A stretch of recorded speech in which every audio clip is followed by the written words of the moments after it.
33 points by Arnie Tuadlas. All right, everybody is really contributing to Ginebra's cause tonight, and everybody's getting exposure from Sonny Jaworski. And Ricardo Brown unmindful of the fact that he's just 1 point shy of tying his PBA single-season scoring high. Corey Blackwell inbounding. Jimmy Manzala takes it in. He's looking for Ricky Brown.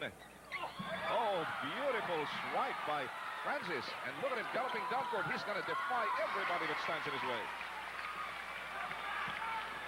Great performance by Francis Arnaiz. And in the wink of an eye, Chito Luisaga got his own fast break conversion for great pace to get us right back to square one. A 5-point lead for Ginebra San Miguel at 121 to 116. Exactly 5 to go.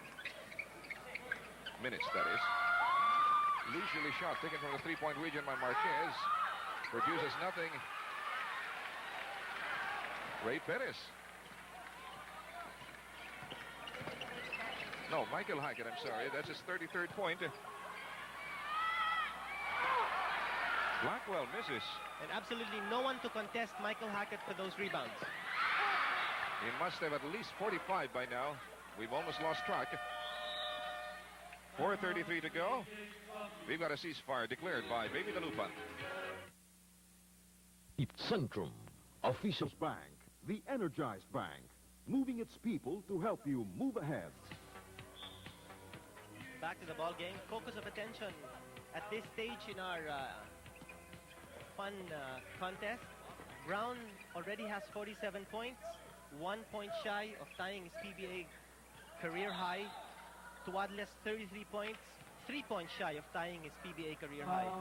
So Brown, Tuadles, if they get into the scoring act with 4 minutes and 21 seconds to go, they should be able to set new personal highs for them in offense. Well, right now we've got exactly 4 minutes and 20 seconds left in the ball game. That's plenty of time for anything to happen. And Great Taste can still win this ball game. That's only a 7-point deficit staring down their faces. Ricky Brown loses it to Joey Marquez. There's a safety tap to Arnie Tuadles. This is going to be a piece of chocolate cake. 125 to 116. 35 points already for Arnie. Oh, no question about it. Before this series is over, Arnie will be a member of the 5,000-point elite club. 3:53 to go. 16 fouls already for Ginebra San Miguel. That means their courting team foul trouble. Great Taste has 3 to spare. Mananzala with a birdie attempt is no good. 2-point shot by Abby King. Still won't go. Ricky Brown at closer range. Oh, Chito Luisaga. First they took it from 20 feet, then at 18, then at 7, and then finally at point-blank range. Well, nothing like taking it from close range, Joe. Right. Incidentally, Michael Hackett has broken another PBA single-game record in offensive rebounding. The previous record holder was Billy Robinson, who had 17 offensive rebounds in 1978. Tonight, Michael Hackett has eclipsed that record. He already has 20 offensive rebounds to go with his 44 total rebounds. And, of course, another record he has set tonight, 14 errors. You know, when the PBA comes up with his 1986 annual, you'll probably see the name Michael Hackett splattered all over the pages as far as records go. And Arnie Tuadles should have 37 points by now. He does have 37 points. That is now a new personal high for Arnie Tuadles in his PBA career. And only how many points shy of the 5,000-point plateau? All right, here's Abby King as Pinito works with his pencil. He has 17 more points to reach the 5,000-point plateau. Make that 15 points. 15 more points to go, and Arnie Tuadles will join that elite 5,000-point circle. 129 to 118. Another breakaway staged by Ginebra after a searing rally by Great Taste gives them an 11-point lead. Relosa acknowledges the foul. 2 minutes and 43 seconds to go in this ball game. It has been very eventful indeed, especially for the Ginebras. Now the focus of attention is on Ricardo Brown. Will he be able to break his own personal record of 48 points in the PBA? He already has 47 so far. Well, whether or not he breaks his PR tonight, Quinito, he's already placed a lot of ground between him and Abet Gidabin in the race for the MVP plum this year.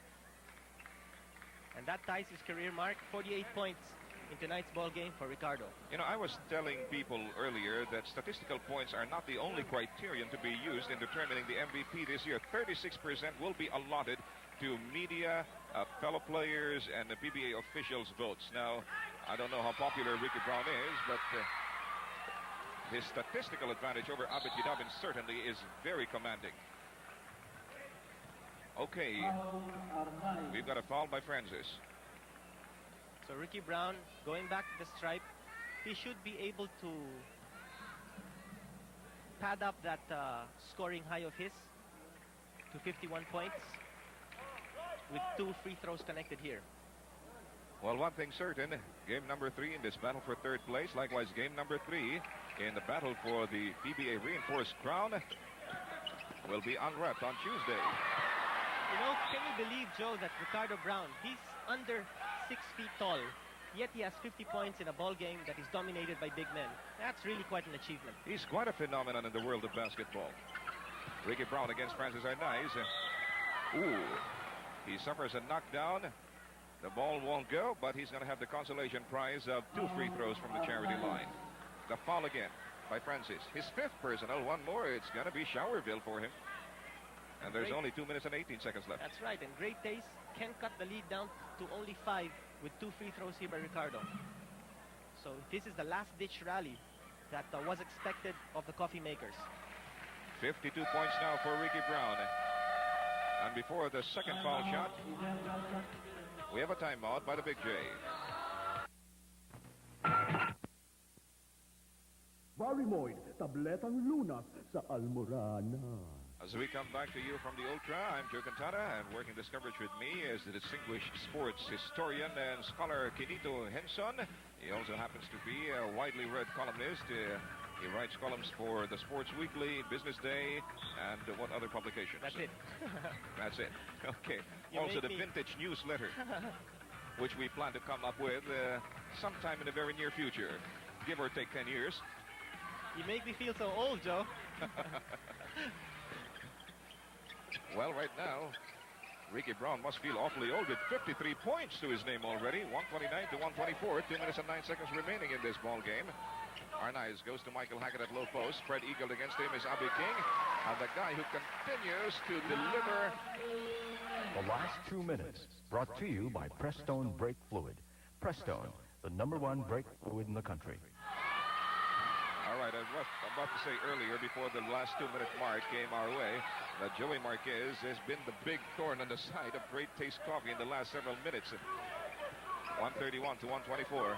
He's usually the man that's breaking loose from his man every time Great Taste double teams Michael Hackett. So Joey Marquez cashing in those double team attempts of Great Taste. Hackett getting tripped on the rebound play accidentally. And he is picked up in a very sportsmanlike gesture by Abi King as Jimmy Mananzala uncorks another 20-footer. That's like a layup for Jimmy. It is, practically. As a matter of fact, he does better from that area than from point-blank range. 131 to 126, a minute and 9 seconds. Wadless inside heavy traffic. And the guy continues to burn. 41 points already for Arnie. Ricky Brown looking to return the compliment. He misses. Michael Hackett disputing the rebound with Manny Victorino. Joey Marquez wins it. He continues the fluid motion. Puts on the brakes. And now they're going to settle down to a half-court offense. Very smart move. After all, they were ahead by 7 points. Now they can afford to kill the clock. Marquez. Oh, behind the back pass. It wasn't a behind it. It was a blind pass to Ricky Velosa. 135 to 126. A lot more turf now between Great Taste and Ginebra San Miguel, and it looks like the Ginebras are well headed for win number 2 in this battle for third place. Let's watch that last piece of action again in slow-mo. A technical has been called on Michael Hackett. Well, he cut across the path of the driving Manny Victorino, so he was slapped a technical for that little misdemeanor. It's a dangerous move, and that's why it's a technical. So the designated hitman is, of course, Ricky Brown. Is looking for .54. That's it. I noticed, Joe, that Willie Pearson didn't get to see too much action in the second half of this ball game. Absolutely right. Well, they weren't doing too badly without him, so we've got a timeout by Baby Delu.